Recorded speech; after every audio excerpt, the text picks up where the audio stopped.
Jadi hari ini kita sambung di muka surat 72, iaitu syurga untuk yang menziarahi pesakit.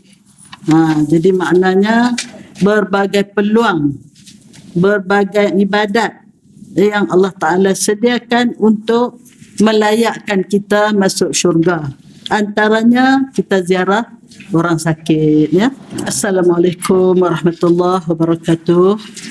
Bismillahirrahmanirrahim. Alhamdulillahirabbil alamin. Wassalatu wassalamu ala asyrafil anbiya'i wal mursalin wa ala alihi wa sahbihi ajma'in. اللهم افتح علينا حكمتك وانشر علينا من خزائن رحمتك يا أرحم الراحمين. اللهم أرنا الحق حقا وارزقنا اتباعه وأرنا الباطل باطلا وارزقنا اجتنابه. اللهم أعنا على ذكرك وشكرك وحسن عبادتك والجهاد في سبيلك بأموالنا وأنفسنا يا رب. اللهم اجعل جمعنا هذا جمعا مرحوما وتفرقنا من بعده تفرقا معصوما. ربنا آتنا في الدنيا حسنة وفي الآخرة حسنة وقنا عذاب النار وقنا عذاب النار وقنا عذاب النار وادخلنا الجنة مع المقربين يا عزيز يا غفار يا رب العالمين. وصلى الله على سيدنا محمد وعلى آله وصحبه أجمعين. سبحان ربك رب العزة عما يصفون وسلام على المرسلين والحمد لله رب العالمين. تقبل الله منكم. Apa khabar kekasih-kekasih Allah semua? Minta maaf ya, terlambat banyak ni. Datang tadi pun terlambat sikit ya. Anak dia ada pergi hospital dulu, lepas tu dia ambil saya. Datang sini pula nak beli air lah pula. Itulah nenek-nenek ni. Jadi hari ini kita sambung di muka surat 72, iaitu syurga untuk yang menziarahi pesakit. Jadi maknanya berbagai peluang, berbagai ibadat yang Allah Ta'ala sediakan untuk melayakkan kita masuk syurga. Antaranya kita ziarah orang sakit, ya. Baginda Rasulullah SAW bersabda, "Idza 'adal muslimu akhahu aw zarahu, qala Allah Ta'ala, tibta wa taba mamsyak wa tabawwa'ta manzilan fil jannah." Apabila seorang muslim menziarahi saudaranya, saudaranya ni dia luaslah, sama ada kaum kerabat kita, apatah lagi lah kalau mereka yang hampir dengan kita, ya, ibu bapa kita, adik-beradik kita, sepupu sepoyang kita dan sebagainya, ataupun kawan-kawan kita, termasuk juga saudara. Sebab kita orang Islam ni semua bersaudara, ya. Jadi termasuk, ya. Jadi siapa yang menziarahi saudaranya yang sakit, maka Allah Subhanahu wa ta'ala berfirman. Ini hadis kursi, ya. Hadis kursi Allah berfirman yang bermaksud baiklah niat, baiklah hatimu. Jadi maksudnya hati kita teringat untuk ziarah orang sakit. Sekarang hati kita ni sedang melakukan suatu ibadat yang sangat baik. Kita ni ibadat boleh buat macam-macam. Boleh buat dengan mata, boleh buat dengan hidung, boleh buat dengan mulut, boleh buat dengan hati, boleh buat dengan tangan, boleh buat dengan kaki, boleh buat dengan seluruh badan. Ibadat seluruh badan yang menyantuni ibu bapa. Itu ibadat dari hujung rambut sampai hujung kaki. Dan pahalanya sangat besar. Kata Rasulullah menjawab soalan Sayyidina Anas bin Malik, orang yang menyantuni ibu bapanya yang sudah berumur, seperti pahala ibadat berapa? Ingat tak? 2 juta tahun. Siapalah umur 2 juta tahun, ya. Kita umur 100 tahun pun dah tak jadi orang lah. Dah nyanyuk lah. Jauh lah, tak ada. Dalam sejarah tak ada dah orang umur 2 juta tahun. Tetapi ibadat ini menyantuni orang tua yang dah banyak karinah tua ni. Makannya kadang yang tu tak lalu, yang ni tak lalu. Badannya sakit sana, sakit sini. Kadang-kadang tersalah terbuang air sana, terbuang air sini. Jadi anak-anak yang sanggup menyantuni orang tua ni memang anak salihah lah. Kalau lelaki anak saleh lah. Sebab itu Allah memberi ganjaran sangat istimewa kepada anak-anak yang sabar, menyantuni qarinah orang tua dia yang sudah tua. Kadang-kadang pecahkan pinggan, kadang-kadang makan berselerak-lerak makanan, tumpah sana tumpah sini. Jadi macam-macam lah. Jadi pahalanya sangat istimewa, seperti ibadat 2 juta tahun. Seperti ni maknanya bukanlah umur 2 juta, tapi pahalanya, jadi sebab itu. Jadi ibadat ni macam-macam lah. Kalau mata kita tengok benda yang tengok Kaabah, tengok wajah ibu bapa, tengok Al-Quran, tengok kitab, kita baca buku dan semua. Itu ibadat mata. Sebab itu 7 anggota ni boleh buat ibadat dan boleh buat maksiat, kan? Yang saya katakan, kita baca la ilaha illallah Muhammadur Rasulullah, Allah hapuskan dosa 7 anggota.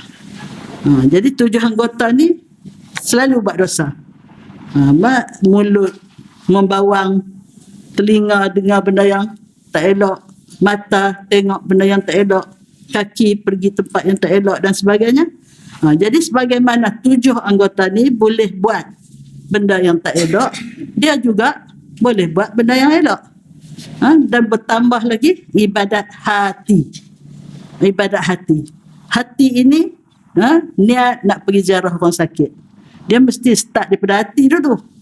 Jadi hati yang niat nak pergi ziarah orang sakit tu sudah mendapat pengiktirafan dari Allah Subhanahu wa taala. Allah kata baik hati ini. Ini hati yang baik, ya. Lebih bagilah kalau sakit tu untuk guru kita. Kalau saya sakit pergi ziarah, ya. Masya-Allah. Tapi setelah ni tak berapa dibenarkan. Ya, kerana katanya timbul satu COVID baru pula ni. Apa nama tak tahu. Apa BB apa megakah. Jenis-jenis baru pula dah. Entahlah. Itulah, ya. Jadi maka Allah SWT berfirman, baiklah hatimu dan baiklah juga perjalananmu. Jadi bila kita niat nak pergi ziarah orang sakit, dah dapat anugerah pahala hati. Lepas tu kita start kereta, kita pergi. Itu perjalanan lah, walaupun kita tak berjalan. Orang dulu naik unta, naik kuda, naik apa semua. Jadi perjalanan kita pergi tu pun disantuni dan diberi ganjaran oleh Allah. Baik perjalananmu, dan engkau menyediakan sebuah istana di dalam syurga. Jadi maknanya engkau menziarahi orang sakit ni, kalau ikhlas sungguh, engkau sudah melayakkan untuk mendapat sebuah istana dalam syurga. Jadi sahabat pakat heran, ya Rasulullah, banyaknya istana. Ziarah orang sakit dapat istana, baca qul huwallah 10 kali dapat istana, selawat 10 kali dapat istana. Banyaknya istana. Rasulullah kata kalau di dunia ni pun ada orang banyak rumah dia. Rumah sana, rumah sini, istana hinggap, istana tak hinggap, macam-macam. Jadi apatah lagi di akhirat, ya. Itu. Jadi ini hadis sahih riwayat Tirmizi dan Ibnu Majah. Hadis di atas menjelaskan bahawa Allah Subhanahu wa taala sendiri mengisytiharkan ganjaran yang sangat hebat dan istimewa untuk orang yang menziarahi pesakit, iaitu yang pertama, apabila seorang hambanya berniat menziarahi pesakit, maka Allah mengiktirafnya sebagai suatu niat yang sangat baik. Apabila hambanya itu memulakan langkahnya untuk menziarahi pesakit, maka Allah Subhanahu wa taala mengiktiraf perjalanannya sebagai satu perjalanan yang baik. Yang ketiga, setelah sampai ke tempat pesakit pula berarti hambanya itu telah menyediakan untuk dirinya sendiri sebuah tempat tinggal, iaitu istana di taman syurga, ya. Itu. Jadi betapa besarnya. Kenapa dia kelabu?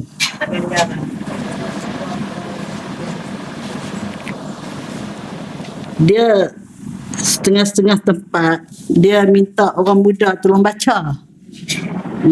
Jadi orang muda tolong baca, dia laju sikit. Mana-mana tempat yang perlu diberi huraian, barulah Tok Guru hurai. Ada ke orang nak volunteer nak tolong baca? Ada. Kalau ada orang volunteer tolong baca, laju sikit. Saya ni tak laju. Jadi betapa besarnya ganjaran yang menanti sesiapa yang menziarahi saudaranya yang sakit. Hadis berikut juga menyatakan tentang ganjaran yang tidak kurang hebatnya bagi orang yang menziarahi pesakit, sebagaimana sabda baginda Rasulullah sallallahu alaihi wasallam, an Thauban radhiyallahu anhu anin Nabi sallallahu alaihi wasallam qal man ada maridan thumma yazal fi khurfatil jannah, qila ya Rasulullah wa ma khurfatul jannah, qala janaha, ya. Jadi Thauban radhiyallahu anhu meriwayatkan bahawasanya Rasulullah SAW bersabda, barang siapa menjenguk orang sakit, sebut menjenguk, pergi jenguk saja balik, menziarah lah maksudnya, ya, menziarah orang sakit, maka dia sentiasa berada di khurfah syurga. Apa maksud sentiasa? Maksudnya selama dia duduk berada di tempat orang sakit tu, seolah-olah dia duduk di khurfah syurga, ya. Baginda ditanya, wahai Rasulullah, apakah khurfah syurga? Baginda menjawab, kebun yang penuh dengan buah-buahan yang dapat dipetik dalam syurga. Buah-buahan di syurga tu, selain daripada istimewanya 99 kali ganda lebih sedap, lebih lazat, dia tak ada musim. Kita ni kalau nak makan durian bukan musim, tak boleh makan. Kalau nak makan apa lagi yang bermusim, tak boleh makan. Tapi di syurga dia sepanjang masa. Satu. Yang kedua, buah tu cari kita, bukan kita cari buah. Ada uncang. Apa dia? Uncang. Apa nama? Salimah, ahli Salimah mengucapkan terima kasih pada hadirat yang telah menderma untuk Salimah sebanyak RM704 dalam pengajian yang lepas. Jadi saya cukupkan kepada 800. Alhamdulillah, terima kasih. Dia ucapkan terima kasih dengan iringan doa, semoga diberkatilah kepada penderma-penderma itu. Jadi hari ini saya bawa lah bunjuk tu, dah suruh bawa. Tidak, saya malu pula nak bawa, ya. Jadi saya bawa lah bunjuk tu. Jadi itulah bunjuk merah tadi. Saya boleh tolong bacakan. Siapa nak tolong baca ni? Silakan. Yo, terima kasih banyak. Ya. Jadi maknanya kita huraikan dulu sebelum baca.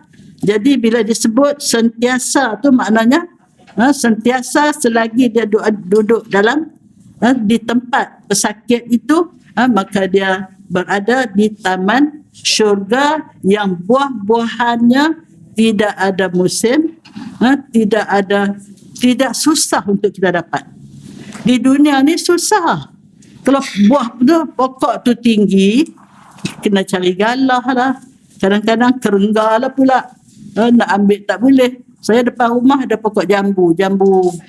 Jambu madu. Jambu madu tu. Tapi nak ambil susah, kerengga.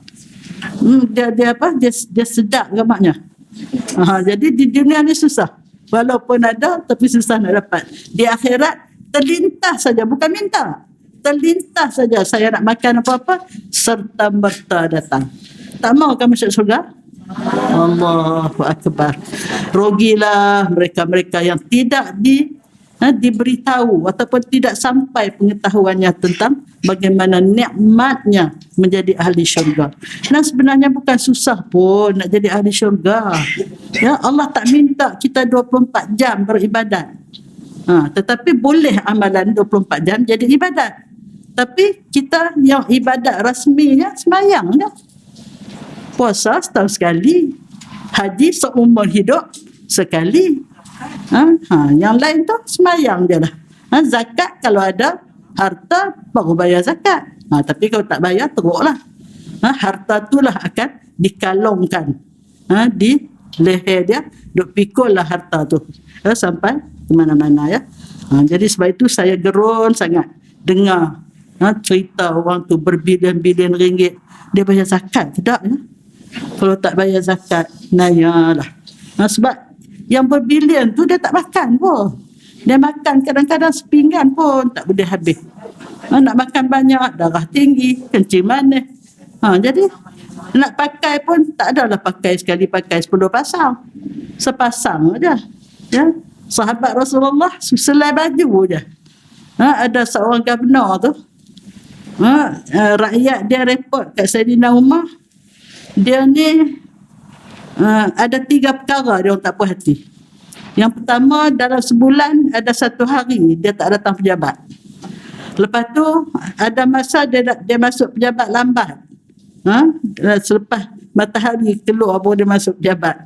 Ada satu lagi apa dia tak tahu. Lepas tu saya Umar tanyalah kenapa. Dia kata saya ni baju saya selai je, jadi saya kena basuh lah. Sebulan sekali saya kena basuh. Rupanya dia orang wangi kot. Sebulan sekali baru basuh. Kita salin sehari berapa kali. Kemudian kenapa dia masuk lambat pejabat? Kerana orang rumah dia tak sihat, dia terpaksa uruskan dulu. Uruskan makan minum apa semua baru dia pergi pejabat. Jadi kalau gitu kita sedar rumah, engkau ada sebaik-baik governor. Sebaik-baik governor. Ada satu lagi saya tak ingat. Dia 3 perkara ya. Itu zaman Saidina Umar ya.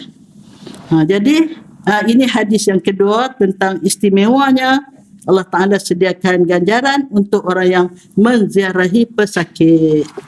Jadi ayat-ayat Al-Quran juga banyak menjelaskan. Siapa nak tolong baca tadi silakan. Ayat-ayat Al-Quran juga banyak menjelaskan bahawa Allah SWT pasti akan memotorkan janjinya kepada sesiapa sahaja hamba-Nya yang berbuat kebajikan, termasuklah menziarahi pesakit. Maka rebutlah peluang untuk memperoleh ganjaran hebat seperti mana yang dijanjikan oleh Allah itu. Jadi maknanya kita berusahalah apabila kita dapat mengetahui janji yang begitu istimewa, dengar saja orang sakit, kalau boleh ziarah. Kalau tak boleh sekarang ni tak susah. Kita WhatsApp kat dia. Kita tanya khabar. Saya malam tadi pukul 11 kat pukul 12 dah. Sepupu saya telefon. Sepupu ni isteri dia lah, yang lelaki tu sepupu saya. Bekas suami Munapandi. Sepupu saya. Cikgu Masar. Dia tua pada saya lah, saya ingat dia 80 lebih lah ya.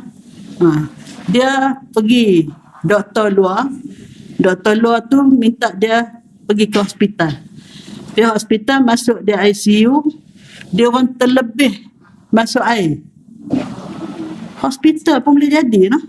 Dia terlebih masuk air tu pergi ke paru-paru. Jadi sekarang ni dia koma. Jadi isteri dia telefon lah. Jadi kita kena jawablah telefon itu dengan jawapan yang menyenangkan dia lah. Kita sama-sama doa, mudah-mudahan Allah segerakan kesembuhannya, Allah permudahkan urusan rawatannya. Jadi kita sebutlah kalimah-kalimah yang menyejukkan hati. Kalau kita kata benda-benda yang tak elok, lagilah sedih. Itulah tak berhati-hati. Jadi tak boleh ya. Okey, teruskan. Islam ialah agama kesejahteraan seluruh alam. Maka untuk mencapai kesejahteraan tersebut, Rasulullah SAW diutuskan untuk membawa rahmat kepada semua makhluk. Jadi maknanya kita kena faham Islam diambil daripada perkataan salam. Salam. Allahumma antas salam wa minkas salam wa ilaika ya'udus salam fahayyina rabbana bis salam wa adkhilna al-jannata daras salam. Jadi apabila Allah Ta'ala hantar Nabi Adam ke dunia, Allah dah tahu dah anak cucu Nabi Adam ni banyak perangai dia. Bayangkan anak sulung Nabi Adam tu menjadi pembunuh. Siapa? Qabil. Dia bunuh adik dia, Habil. Apa salah dia? Tak ada salah. Adik tu tak ada salah. Salahnya ialah kerana dia mempunyai dia mempunyai apa?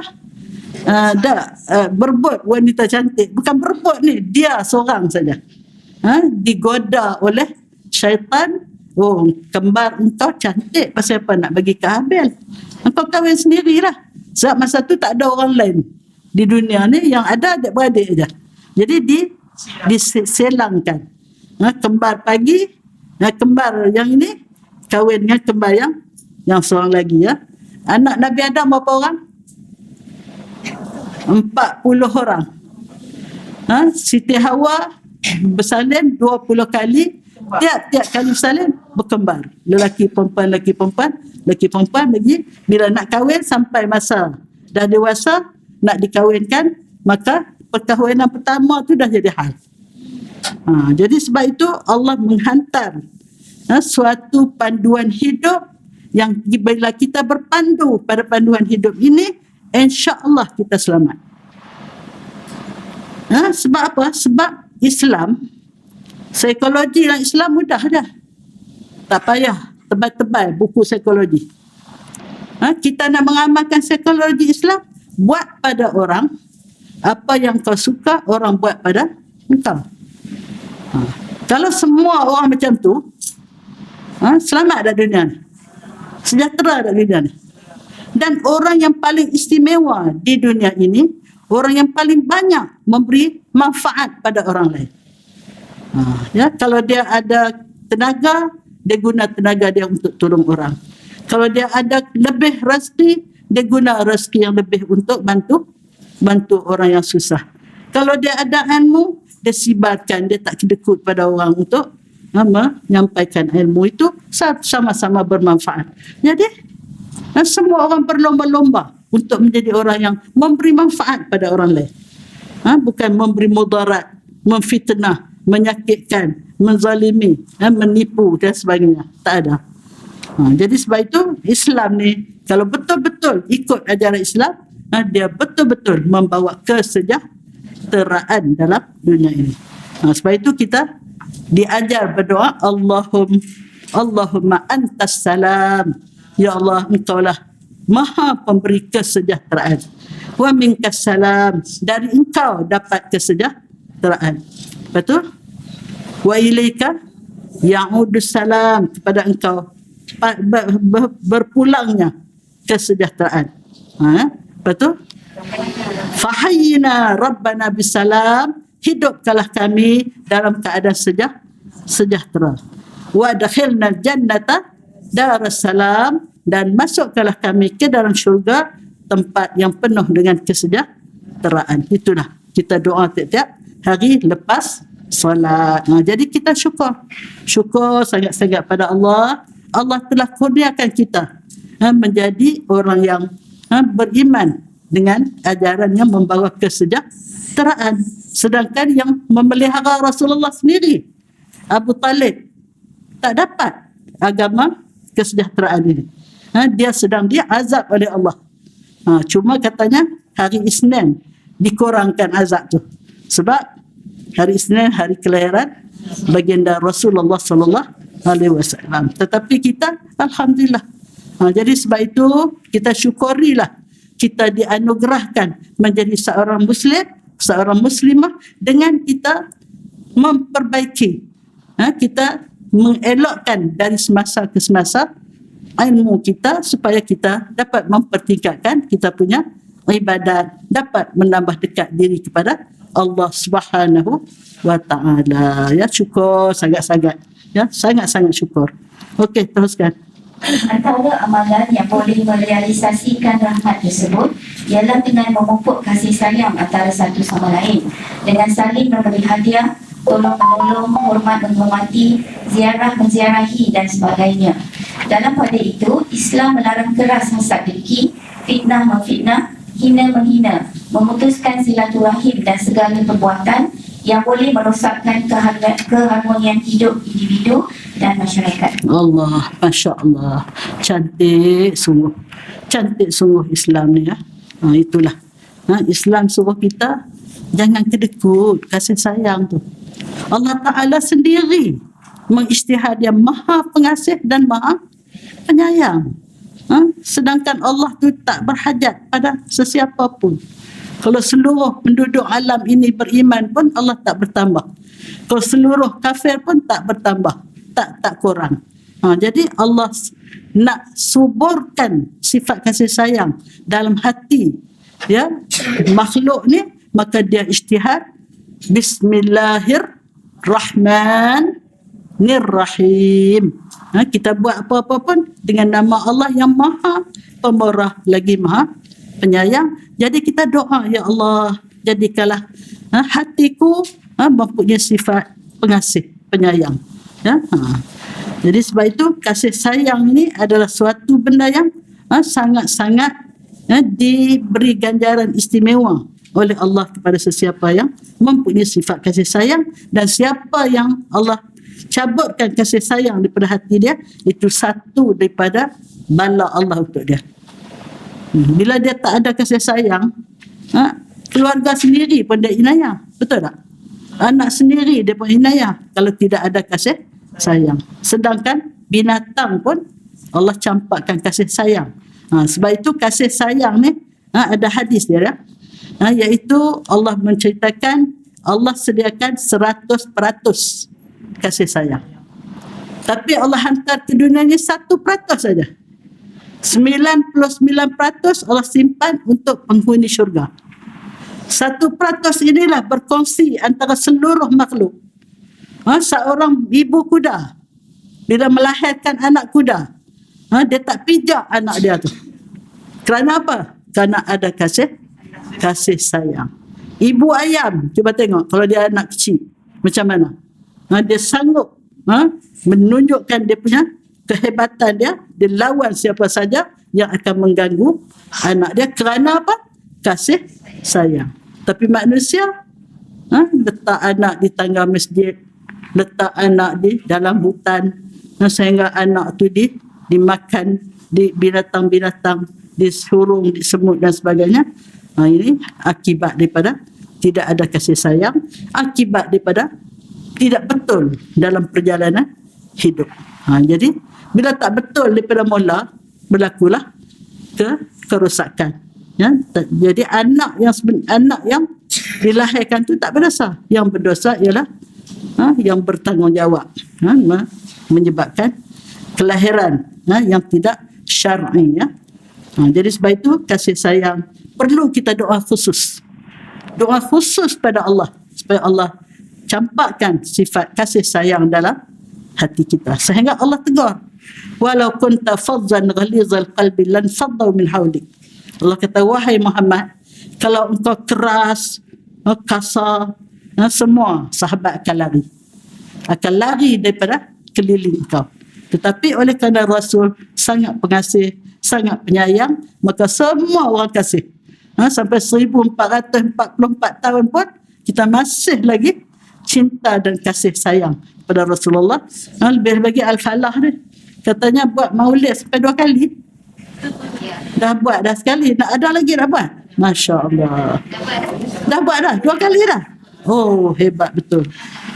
Betul lah hadirat sekalian. Menjadi orang-orang yang menyantuni program-program Al-Falah, betul. Ini insan-insan bertuah ni. Wajah-wajah bertuah ni. Mudah-mudahan wajah ahli syurga lah semua ni. Mudah-mudahan. Okey, teruskan. Banyak pendekatan boleh diambil untuk mengeratkan kasih sayang sesama insan. Antaranya ialah dengan menziarahi saudara kita yang sedang diuji dengan kesusahan, kesempitan, kesakitan dan sebagainya. Ketika berziarah, ada adab-adab yang perlu diikuti untuk memastikan keselesaan orang sakit yang diziarahi. Ini pun penting ya. Kita ada adab sopannya. Segala-galanya ada adab ya. Dalam rumah pun kita ada adab. Anak tak boleh sebarangan masuk bilik mak kan. Bilik mak bapak. Kecuali lebih-lebih lagi dalam 3 masa. Sebelum subuh, waktu lepas zuhur dengan selepas isya. Ya, itu ada adab dia, ada sopan dia. Ini dalam masalah menziarahi orang sakit pun ada adab sopan dia. Ya, kita baca terus seterusnya. Pertama, ikhlaskan niat, iaitu berziarah kerana mendambakan keredaan Allah, mengikut sunnah Rasulullah SAW dan mengeratkan silaturahim dengan pesakit dan keluarganya. Itu yang pertama ya. Nawaitu, kita apa-apa pun nawaitu tu sangat penting. Innamal a'mal binniyat. Sesungguhnya, hanya sahaja innama tu dia kalimat tu hasrin disebut. Kalimah hasar ni makna apa? Kita kalimat tu hasrin ni hanya sahaja, itu kalimat tu hasrin. Tidak ada sebab lain. Hanya sahaja amalan itu tergantung pada niat. Walaupun sembahyang, kalau niat untuk menunjuk ke orang, out. Walaupun sedekah sekilo emas dah, kalau menunjuk nak dapat pujian, out. Jadi sebab itu nawaitu kita kena selalu perbaharui. Kita datang ke majlis ni pun supaya orang kata saya warak, saya selalu datang majlis ilmu, out lah. Jadi kita kena betulkan niat. Ya Allah, ya Tuhanku, saya datang ke majlis ilmu ialah kerana mencari ilmu, kerana untuk mendekatkan diri kepada Engkau ya Allah, untuk menambahkan pengetahuan supaya dapat memperelokkan ibadat kepada Engkau. Itu niat. Jadi niat sangat penting. Niat ziarah orang sakit pun ialah untuk mengeratkan silaturahim dengan keluarga dia, dengan orang sakit sendiri dan sebagainya. Seterusnya, kedua, mendoakan pesakit segera sihat.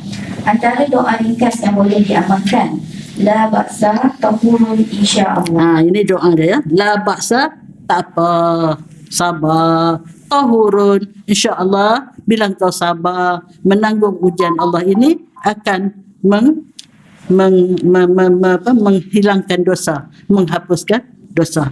Hari itu kita baca, walaupun kita terkena selumbar kecil, terkena tulang ikan, nak makan ikan kena tulang ikan, tapi kalau kita sabar, kita redha, menggugurkan dosa kita. Apatah lagi kalau kita diuji dengan sakit dan sebagainya, insya-Allah kita doakan mudah-mudahan kesakitan ini akan menghapuskan dosa, insya-Allah. Tahurun, insya-Allah menjadi pembersih sakit ini, insya-Allah. Okey. Yang ketiga, menyampaikan ucapan yang baik untuk menghiburkan hati pesakit dan menguatkan jiwanya. Bukan menyebut perkara yang menyebabkan kesedihan pesakit. Contohnya, si fulan yang sakit seperti anda telah meninggal dan sebagainya. Masya-Allah. Si sakit ni teruk ni. Dah ramai dah orang meninggal kerana sakit ni. Allah, bertambahlah sakit kawan tu. Jadi kita kena hiburkan hati dia ya. Insya-Allah sakit macam mana pun dengan izin Allah, Allah akan kalau Allah izin sebenarnya kun fayakun tau. Sebab itu ketua kabilah yang disengat kala jengking sakit, melompat-lompat, nungin-nungin sakit. Bila sahabat datang baca Al-Fatihah, dengan izin Allah, macam orang Kedah kata macam kutil tak buang. Kita kutil buang, ambil sakit tu buang serta merta. Ini dengan izin Allah. Kemarin saya mengajar kitab ni jugalah di online tapi untuk subang perdana.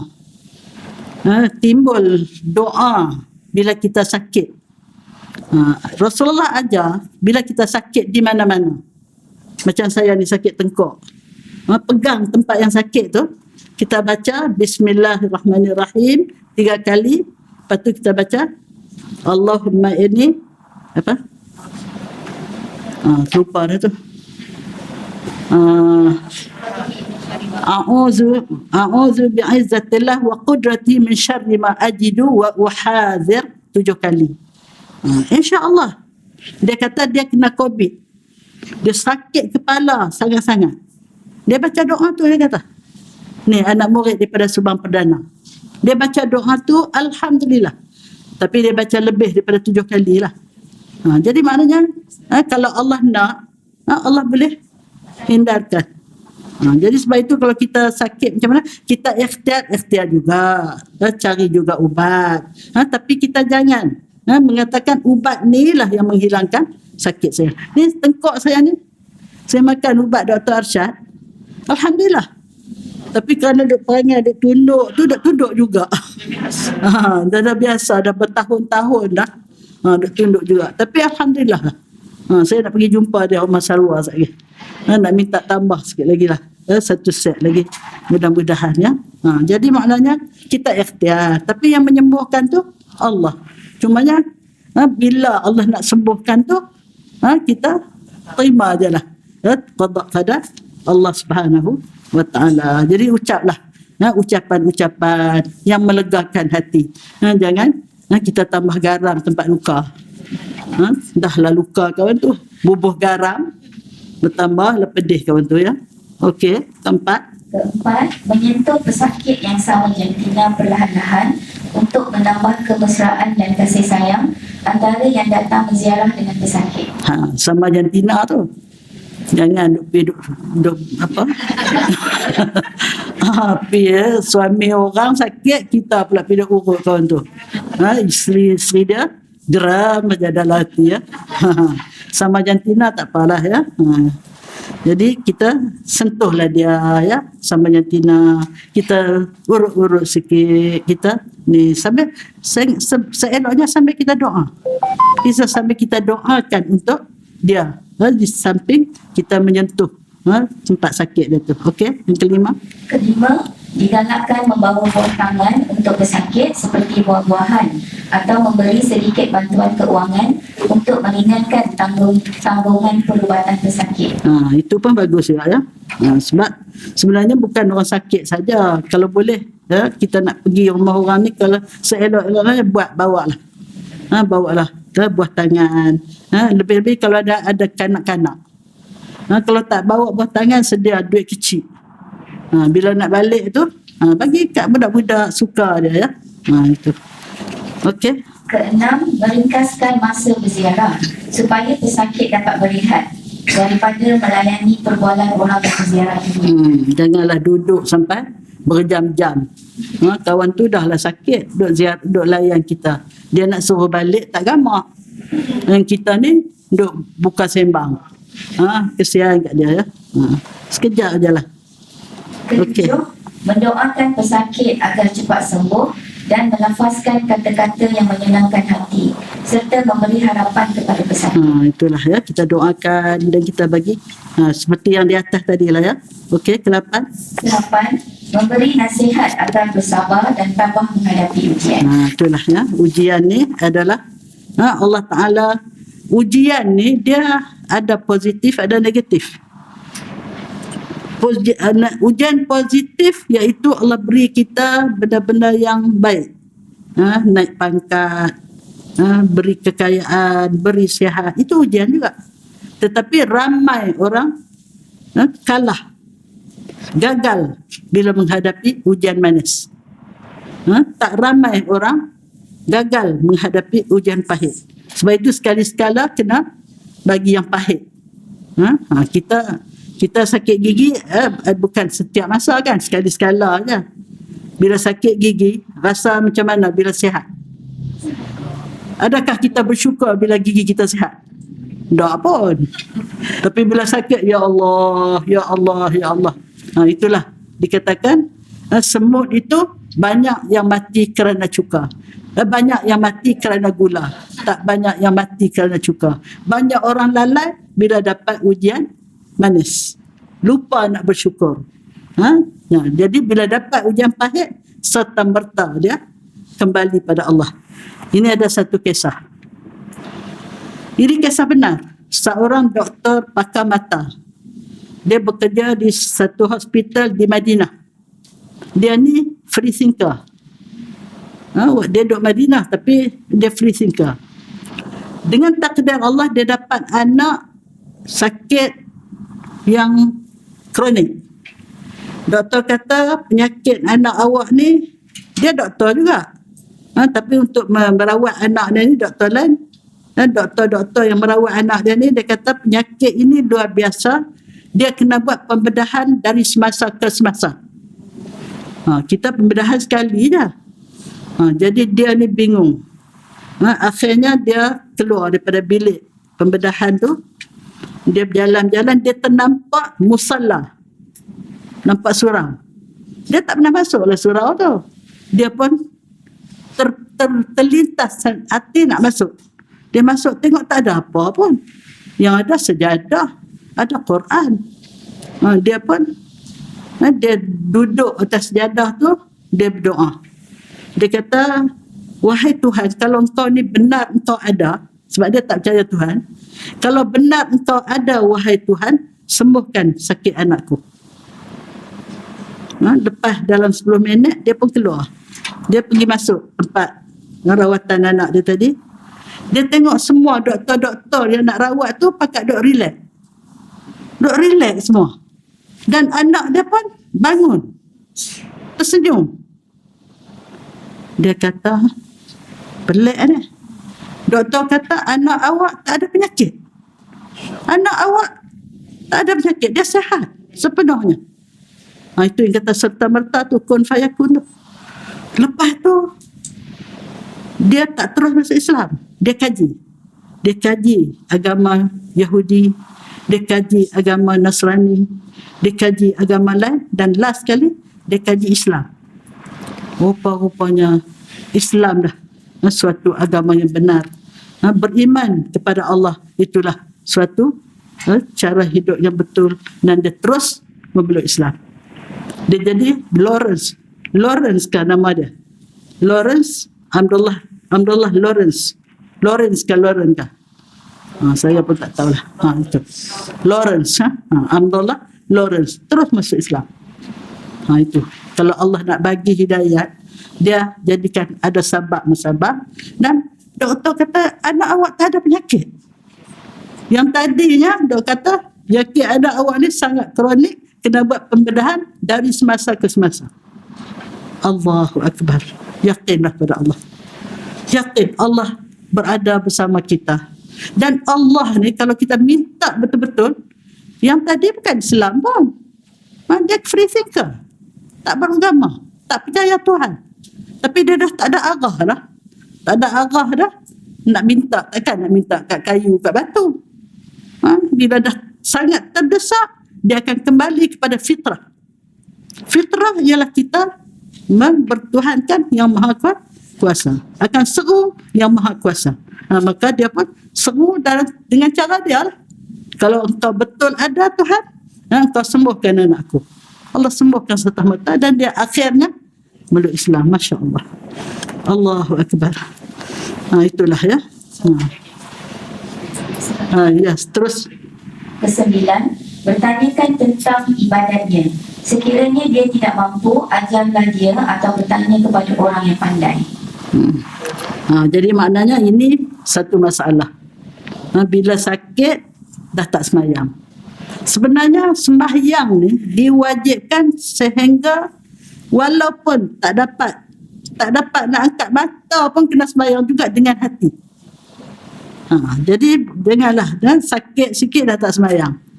Dengan penjaga-penjaga orang sakit pun tak sembahyang. Masya Allah. Jadi sebab itu Allah bagi kelonggaran orang yang sakit ni sembahyanglah mengikut cara yang kau boleh. Boleh mengiring, mengiring. Boleh melentang, melentang. Boleh menerak, menerak. Kalau tak boleh, buatlah dengan kepala pun jadi. Kalau kepala pun tak boleh, dengan mata pun jadi. Kalau dengan mata pun tak boleh, dengan hati. Bila digugurkan, apabila dia koma. Bila dia dah koma, tak boleh dah, dia lah dah tak sedar kan. Tak sedar, barulah dimaafkan. Tetapi kalau dia sedar balik lepas tu, dia kena qada balik. Kena qada balik. Yang mana berapa hari dia tak sembahyang masa koma tu, dia kena qada balik. Jadi maknanya kalau kita pergi ziarah orang sakit, kalau dia masih boleh berinteraksi, tidak koma, kita kena selotok lah. Selotok, tanya penjaga dia, kalau dijaga oleh orang lain, macam mana sembahyang dia, awak kena tolong, wudukkan dia. Kadang-kadang penjaga ni malas nak wudukkan, malas nak bersihkan. Dia sebelum wuduk kena bersihkan lah. Kalau ada kekotoran, najis dan sebagainya, lepas tu baru wuduk.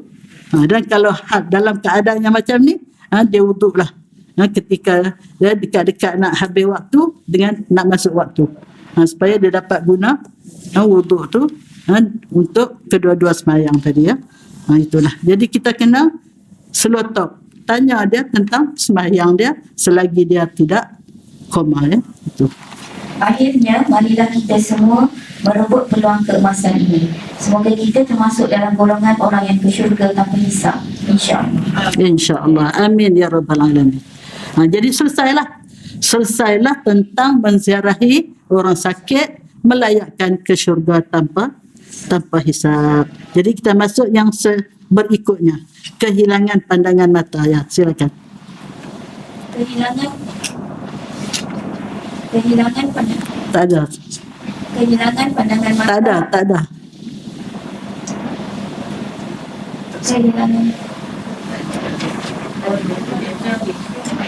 Tak ada bateri kot. Okey, ada. Ada dah. Kehilangan pandangan mata digantikan dengan syurga.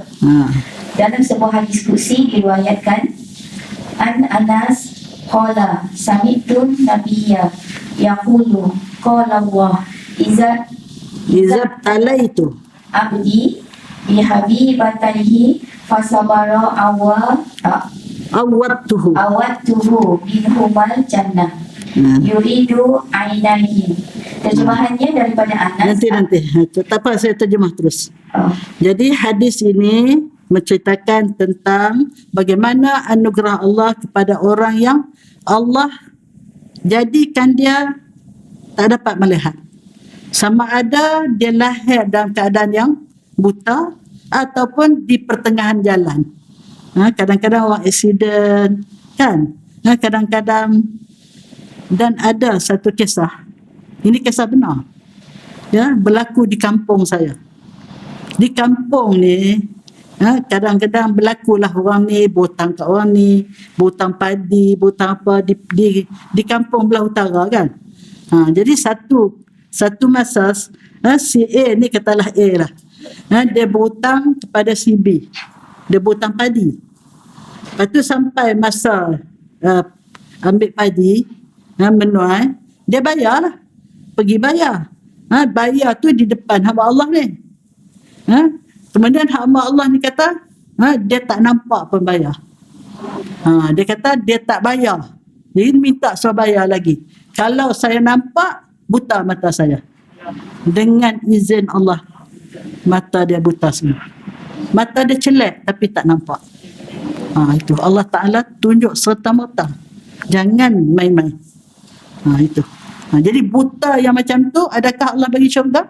No. Buta sebagai balasan terhadap perbuatan dia, mengingkari penyaksian yang benar. Dia kata dia tak tengok. Sedangkan orang yang berhutang itu seorang yang baik. Takkanlah dia nak tipu kalau dia belum bayar. Tapi yang tengok ni ada masalah. Jadi orang yang buta macam tu, no. Tetapi buta kerana sakit, buta kerana berlaku aksiden, ataupun sebagainya. Itu ataupun buta semula jadi lahir buta, itu termasuk dalam hadis ni. Jadi Anas menceritakan, Anas radhiyallahu anhu menceritakan, saya mendengar Nabi SAW bersabda, Allah sendiri berfirman, ini pun hadis kursi ya. Allah berfirman, "Idza talaitu", apabila aku balakan, bala kita ke Arab tau. Ibtalaitu fi'il madhi. Apabila aku balakan abdi hambaku bihabibataihi, dengan dua kekasihnya. Rupanya Allah sebut mata ni sebagai kekasih. Sebab apa? Sebab kita sangat kasih pada mata ni. Tanpa mata, jawab sendirilah. Nak tengok apa pun tak nampak, nak ke mana pun payah. Banyaklah benda terhalang. Ya? Jadi mata kita ni bila Allah jadikan sihat, hendaklah kita syukur sangat-sangat. Boleh kita melihat sampai sekarang berpuluh-puluh tahun dah kita guna mata ni, Allah bagi kesihatan. Sebab ini kekasih kita. Apabila aku balakan seseorang itu dengan kekasihnya, maknanya dibutakan ataupun dia hilangkan penglihatan, fasabara, tiba-tiba dia sabar. Walaupun Allah ambil balik mata dia, dia sabar. Ya. Awattuhu minhuma al-jannah, aku ganti untuk dia daripada kedua kekasih tadi dengan syurga. Jadi maknanya apabila dia redha, Allah ambil balik penglihatan dia, ataupun dia redha dilahirkan dalam keadaan tak dapat melihat, dia redha, maka Allah ganti dengan syurga. Yuridu ainaihi, maksudnya apa yang dimaksudkan dua kekasih tadi ialah dua matanya. Okey, jadi maknanya kawan saya dia aksiden, dua-dua mata dia tak nampak. Kawan daripada Mesir, dia profesor, dia dekan pertama fakulti law di UIA. Masa tu dia celik lagi lah, dia aksiden, mata dia terus tak nampak. Dan baru-baru ni dia dikatakan dapat kanser apa tak tahu lah, stage 4. Tetapi dia bangun tiap-tiap pagi, dia sembahyang hajat berapa belah rakaat tak tahu lah, sampai sekarang sihat. Wajahnya berseri-seri walaupun matanya tak nampak. Mata dia tak nampak, celik tapi tak nampak, akibat daripada aksiden. Jadi itulah, dia termasuklah insya-Allah ahli syurga. Riwayat Ahmad dan Bukhari, sangat sahih dia ni ya. Okey, teruskan. Hadis di atas menerangkan bahawa orang yang dibutakan sebelah atau kedua-dua matanya oleh Allah akan memperoleh ganjaran besar, iaitu syurga. Mengapa begitu besar sekali ganjarannya? Hal ini kerana dia redha dan sabar atas ujian dan cubaan yang dideritainya, di samping memuji Allah atas musibah itu. Kerana baginya kehilangan penglihatan tidak dianggap satu keaiban atau kecelakaan. Dia tak berasa malu lah. Dia tak rasa malu walaupun dia tak dapat melihat, kerana dia tahu ujian yang Allah uji ni ada hikmahnya. Ya, jadi sebab itu dia boleh redha dan dia boleh terima ujian tadi dengan sabar, maka balasannya ialah syurga. Masya-Allah. Bonda, saya nak tanya. Saya. Kalau dia diuji dengan matanya, contohnya dia sakit kemudian dia buta, tapi dia tak sabar. Tak sabar. Marah-marah macam Tak sabar tak ada. Tak ada. Tak sabar tak dapat lah. Sebab itu kita kena ada ilmu. Kalau baru nak pergi beritahu kat dia sabarlah tu, dia susah nak terima. Kalau selepas dia menerima ujian baru kita nak beritahu sabarlah, dia susah nak terima. Tapi kalau dia sudah ada ilmu yang macam hari ni, dia diuji, maka dia boleh terus menerima dengan sabar, dan insya-Allah dia termasuk dalam hadis ini insya-Allah. Ya. Mak mentua adik saya pun katanya ada perbuatan orang dibuat sampai mata tak nampak. Masya-Allah. Tapi dia sabar sangat. Makcik ni dah meninggal dah dia. Tapi anak dia pun yang jaga dia pun sabar juga, masya-Allah. Dua-duanya ahli syurga insya-Allah. Okey.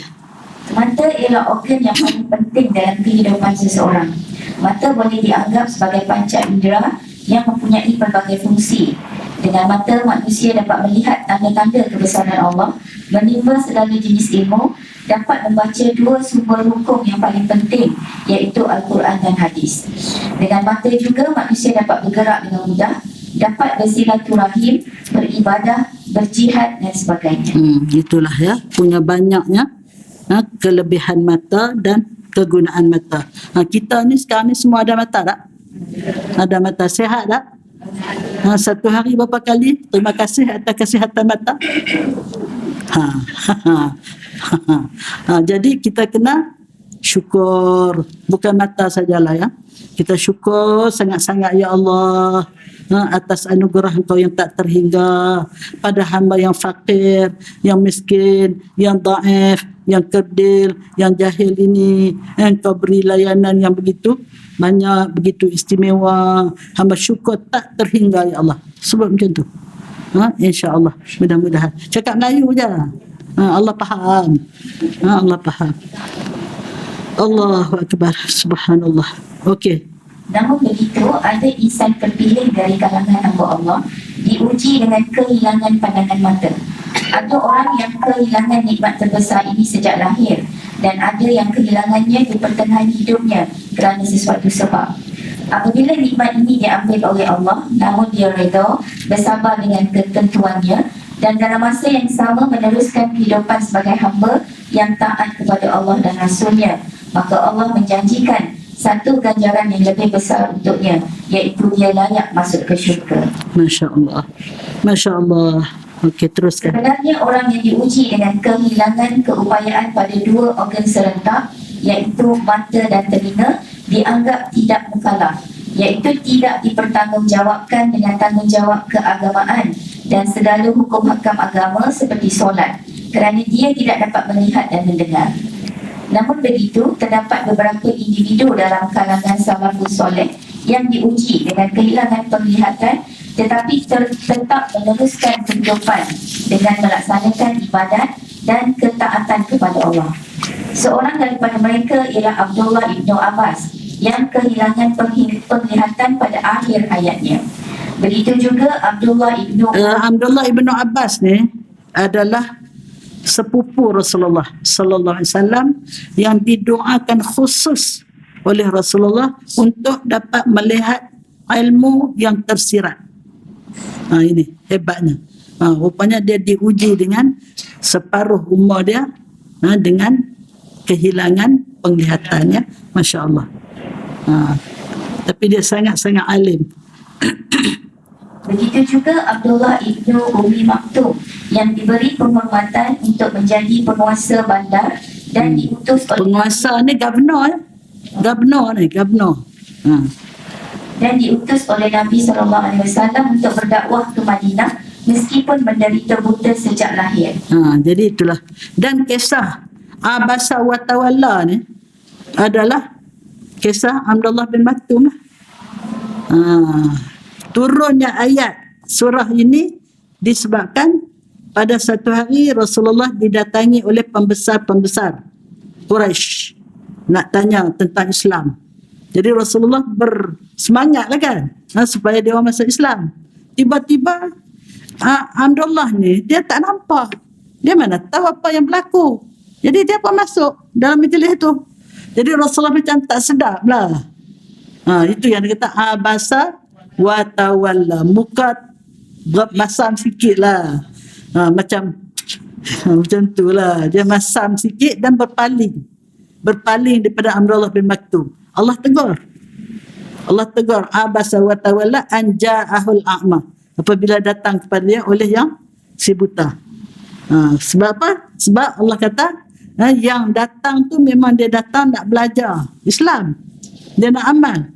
Yang kamu duk bagi penerangan ni belum tentu nak terima Islam. Jadi sebab itu Allah menegur Rasulullah supaya kita pun jangan buat begitu. Ini menunjukkan Rasulullah ni amanah. Walaupun turun ayat menegur dia, tapi dia sampaikan juga kepada kita. Sepatutnya dia tak sampailah. Kalau tidak nanti jatuh dia punya martabat dia, tapi tidak. Semua ayat disampaikan. Sebab itu bila selesai semua ayat turun disampaikan, barulah Allah wafatkan Rasulullah. Al-yawma akmaltu lakum dinakum, pada hari ini aku sempurnakan untuk kamu agama kamu. Wa atmamtu alaikum ni'mati, dan aku lengkapkan untuk kamu nikmatku. Nikmat, kita dah ingat nikmat ni makan minum, pakaian, rumah. Sebenarnya nikmat yang paling sempurna, yang paling top, ialah nikmat hidayat. Hidayatullah. Sebab itu dalam tafsir Juzul Ammar disebut, dia huraikan ada 5 jenis nikmat besar. Yang pertama, nikmatul wujdan at-tabi'i. Nikmat naluri semula jadi. Contoh, dalam gelap, kita berjalan-jalan terpijak kaca. Apa kita buat? Angkat kaki kan? Tersentuh benda panas. Selesai. Kita fikir tak? Fikir nak buat apa ni? Aku tersentuh benda panas ni. Tak. Naluri semula jadi, dengan sendirinya kita akan menghindarkan diri daripada benda yang berbahaya. Kanak-kanak kecil, bila perut dia lapar, dia buat apa? Menangis. Tu nikmat semula jadi. Kalau dia tak menangis, kita tak tahu. Dia basah, minta dia disantuni, dibersihkan, dia menangis. Baru dia selesa, dia pun ketawa. Jadi itu nikmat, itu diberi pada seluruh makhluk yang hidup, manusia dan binatang. Yang tinggi sikit ialah nikmatul hawas. Nikmat panca indera yang 5. Mata, telinga, semualah panca indera yang 5. Ini ada orang yang macam tadilah. Dilahirkan tak dapat melihat. Dia satu nikmat hawas, tak dapat melihat. Jadi kalau salah satu nikmat panca indera 5 ni tak dapat, kita hilang, kita akan menghadapi kesulitan lah untuk menjalani hidup yang sempurna, ya. Kemudian nikmatul akli, nikmat akal. Yang ni binatang dia tak ada akal, tapi dia ada tabiat semula jadi, untuk dia menjalani hidup. Tapi manusia diberi akal. Sebab itu tak kira Islam, tak kira kafir, dia boleh gunakan akal untuk dia merancang kehidupan yang selesa, yang sempurna. Dengan akal dia boleh buat macam-macam. Boleh buat elektrik, boleh buat kapal terbang, boleh buat kereta, boleh buat macam dengan akal. Tetapi akal ni tak cukup. Sebab akal ni tak boleh meneroka yang lebih daripada itu. Tak dapat menunjuk siapa pencipta yang sebenar. Jadi kita perlu pada nikmatuddin, nikmat agama. Agamalah yang akan menghuraikan, akan menjelaskan sejelas-jelasnya segala perkara. Sebab itu kita tahu kita berpunca datang daripada Allah. Inna lillah, dan kita akan pulang kepada Allah. Kalau dengan akal dia kata masuk dalam kubur habis cerita. Tetapi dengan agama bagi kita, kubur adalah singgahan second last. Kita akan pergi lagi selepas kubur, iaitu alam akhirat. Ini siapa cerita? Agama cerita. Ada syurga, ada neraka. Siapa cerita? Akal tak boleh cari, akal tak boleh trace. Tetapi dengan agama akan mencerita dari A sampai Z.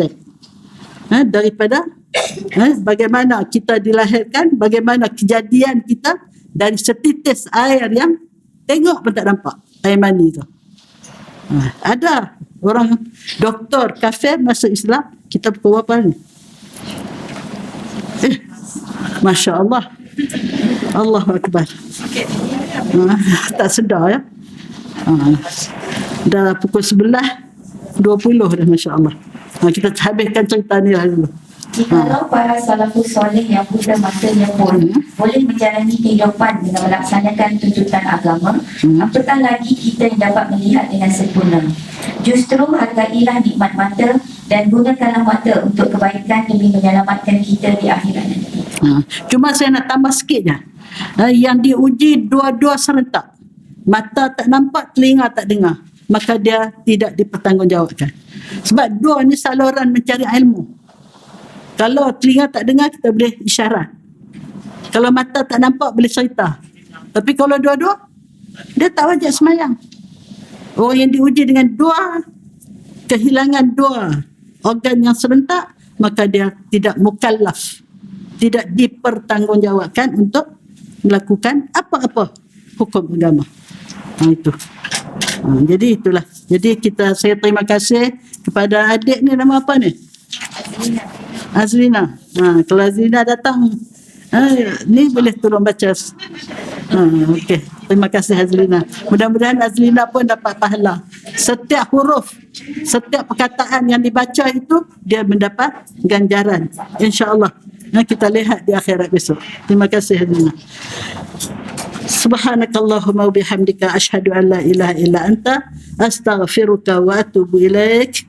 Bismillahirrahmanirrahim. Wal 'asr innal insana lafi khusr illa alladhina amanu wa 'amilus salihat wa tawasaw bil haqq wa tawasaw bis sabr. Bismillah, alhamdulillah, wassalatu wassalamu ala rasulillah. Ya Allah, ya Tuhan kami, berkatilah ilmu yang kami belajar, jadikanlah ilmu itu sebagai alat untuk menambahkan dekat kami kepada Engkau, menambahkan kebaikan ibadat kami dan melayakkan kami dapat masuk syurga Engkau tanpa hisab dan tanpa azab. Hasbunallah wa ni'mal wakil. ولا حول ولا قوة إلا بالله العلي العظيم. ربنا آتنا في الدنيا حسنة وفي الآخرة حسنة وقنا عذاب النار. وصلى الله على سيدنا محمد وعلى آله وصحبه أجمعين. سبحان ربك رب العزة عما يصفون وسلام على المرسلين والحمد لله رب العالمين. تقبل الله منكم.